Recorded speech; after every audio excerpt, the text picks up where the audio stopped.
Salut à tous. Alors pour cette nouvelle vidéo, je vais vous faire une vidéo sur Lightroom. Donc c'est comme Photoshop, donc à peu près les mêmes réglages, etc. Donc pour ceux qui ont l'habitude d'utiliser Photoshop, ils vont avoir l'habitude. Donc tout de suite. Donc là je fais en direct. J'ai juste recadré la photo. Enfin j'ai rien fait. J'ai juste recadré puisqu'elle était un petit peu plus large. Donc pour le noir et blanc. Donc avant tout, il faut savoir que le noir et blanc, c'est quelque chose qui est quand même relativement que pas mal de personnes font.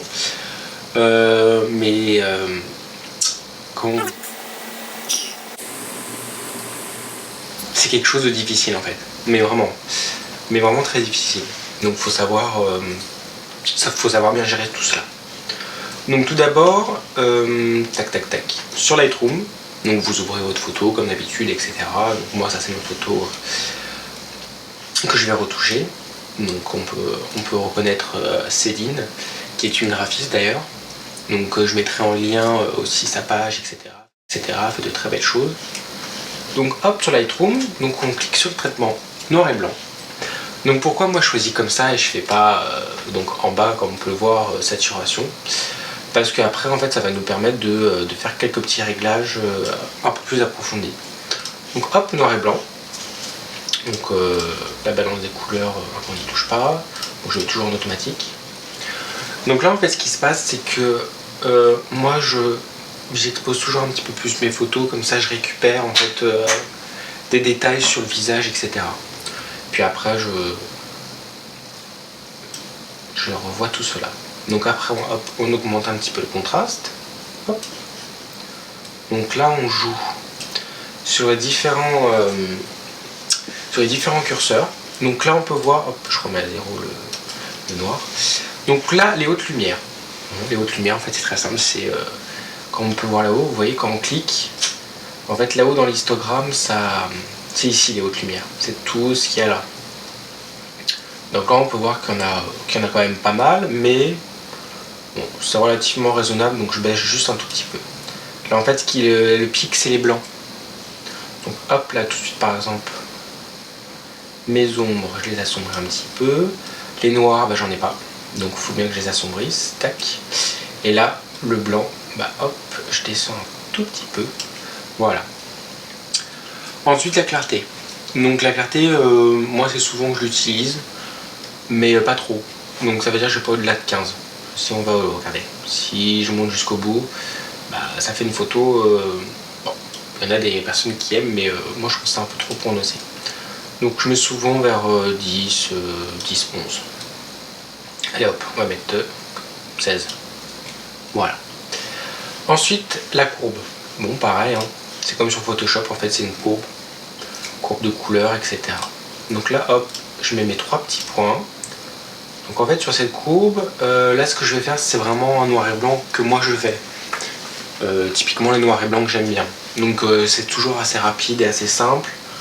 J'augmente le premier curseur. Hop. Attendez. Hop, voilà. J'augmente vers... je dépasse pas les 10 souvent, hop, voilà, je fais à peu près 10. Donc là on peut voir que les noirs, ça crée un effet comme j'ai l'habitude de faire, un peu rétro, un peu ancien, etc. Ensuite je vais juste augmenter un petit peu mes blancs. Et là hop, je baisse les noirs pour hop, ça redevienne un petit peu comme avant. Donc là on peut voir un petit peu avant, après. Hop. Ensuite ici, pareil, je vais jouer un peu là-dessus pour ajouter un peu de contraste. J'augmente un peu les blancs, hop, j'augmente un petit peu les blancs. Là, hop, je descends un petit peu, encore un petit peu. Vous voyez, c'est toujours dans la finesse. Il faut toujours jouer dans tout ce qui est finesse, etc. Ensuite, voilà pourquoi j'ai choisi de cliquer sur noir et blanc là-haut. Parce qu'en fait, ici, on va pouvoir jouer sur ça. Vous voyez, hop, les rouges, tac. Donc là les rouges, je les touche pas trop, un tout petit peu, ouais voilà. Orange, bon ça va être la couleur de la peau, hein, vous pouvez voir que ça fait un peu peur limite. Donc hop, moi je vais laisser à peu près, je me fie par rapport à la peau hein, surtout. Hop, je laisse comme ça, Ensuite, qu'est-ce que je voudrais? Bon, je pense que ça doit être pour à peu près. Moi, j'y touche pas trop. Donc voilà, là j'ai oublié d'activer le profil de correction, important pour éviter toute déformation. Hop, voilà.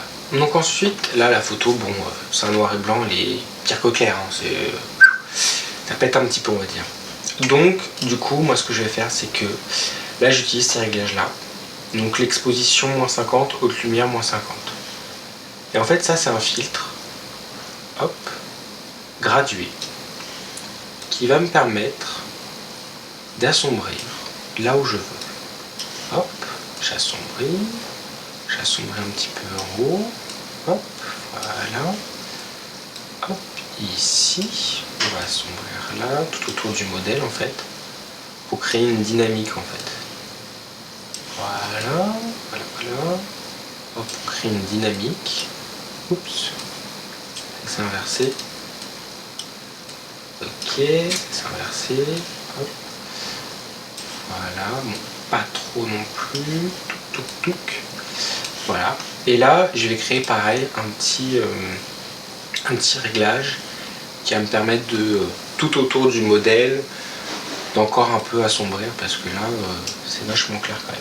Hop, donc ça c'est un espèce de cercle gradué autour, donc en fait ça fait effet que là j'ai mis inverser le cadre parce que sinon ça fait effet à l'intérieur, et là hop ça fait effet à l'extérieur, et là on peut voir tout de suite, hop, j'ai créé une ambiance à ma photo. Hop, voilà. Et voilà, un traitement assez simple, vraiment même très simple. Moi personnellement j'aime beaucoup. On regarde un petit peu avant après, voilà. Donc ça, c'est le noir et blanc que je fais très souvent. Avant quand même je retouche la peau, etc. Donc ça c'est le noir et blanc que je fais très souvent. Ensuite là j'ai découvert il n'y a pas très longtemps un petit logiciel qui est devenu gratuit par mon joli réflexe n'avait plus de batterie, donc bah voilà, pas de suite. Donc vous allez juste voir la première partie de la vidéo. Du coup la deuxième partie où je vais un peu plus loin, etc. Enfin grâce à un nouveau logiciel que j'ai découvert, blablabla, une autre fois. Donc du coup ça, je vais être obligé de faire un deuxième tuto. Et ensuite j'espère que ça vous a plu. C'est assez simple quand même pour les personnes qui savent pas trop comment y faire, etc. Moi c'est pas ma manière de fonctionner. Bon après je suis pas rentré non plus extrêmement dans les détails, je vous l'avoue, mais bon. Ensuite les photos, moi personnellement je vais reprendre la photo dans quelques temps. J'attends mon nouvel objectif. Paris, si tu regardes cette vidéo, je te tue, parce que tu t'es bien foutu de ma gueule. Ensuite, je vais être dispo sur Paris pour que vous fassiez des shootings, etc. Attendez que je réfléchisse, normalement, dès la semaine prochaine, enfin, fin juin, etc. Tout l'été. Vous êtes de plus en plus nombreux à me suivre, c'est un peu frustrant. Oui, excusez-moi, je me recoiffe. Et puis, en ce qui concerne aussi au niveau des critiques photos, j'ai eu pas mal de retours, j'étais assez content. Je vais en refaire. J'aimerais aussi vous dire une petite précision. Je retouche pas les photos des autres gens. Désolé. J'ai déjà j'ai pas le temps. Attendez, je ferme juste un truc. Déjà j'ai pas le temps. De deux, en fait c'est vos photos à vous, pas les miennes. Et ensuite le meilleur pour apprendre, je pense que c'est de s'exercer de plus en plus. Moi j'ai tout appris tout seul grâce à YouTube. J'ai regardé plein de tutos sur YouTube qui sont la plupart étaient en anglais. Ensuite j'ai regardé aussi pas mal de magazines, etc. Donc ça vient avec le temps. Ne vous attendez pas à ce que vous fassiez des photos genre hyper belles comme ça d'un coup. Enfin vous faites des photos déjà très belles, hein, mais s'il y en a qui trouvent que leurs photos sont pas terribles, etc., c'est pas du jour au lendemain que ça se fait. Ensuite si vous avez des idées pour mes prochaines vidéos, il n'y a pas de souci. Moi je commence déjà à réfléchir à qu'est-ce que je pourrais faire d'un peu plus original. Ce que j'avoue qu'il y a des tutos sur YouTube, des fois ils sont un peu chiants.